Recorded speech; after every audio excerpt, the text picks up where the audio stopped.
យប់ស្ងប់ស្ងាត់ខ្យល់ត្រជាក់បក់មកចិត្តខ្ញុំដូចជាកងរងចាំអ្នក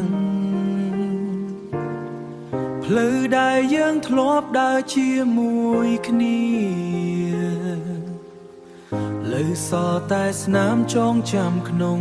ចិត្តពេលវេលាធ្វើឲ្យវ័យផ្លាំងប្ដូរ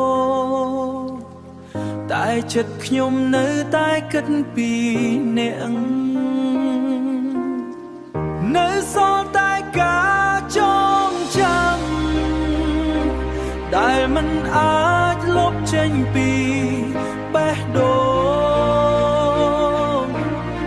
ស្នេហាដែលធ្លាប់ស្រងស្អាតឥឡូវនៅតែជារឿងឈឺចាប់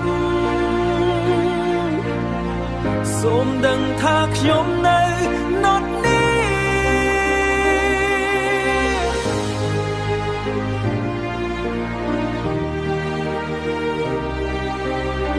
សូមដឹងថាខ្ញុំនៅនឹកអ្នកភ្លៀងធ្លាក់លើផ្លូវដែលខ្ញុំដើរទឹកភ្នែកលាយជាមួយភ្លៀងសំនៀងស្នេហ៍ដែលអ្នកធ្លាប់និយាយនៅតែឮក្នុងចិត្តមិនដែលបាត់ប្រសិនបើអាចត្រឡប់ពេលវេលាខ្ញុំនឹងរក្សាអ្នកឲ្យបានល្អ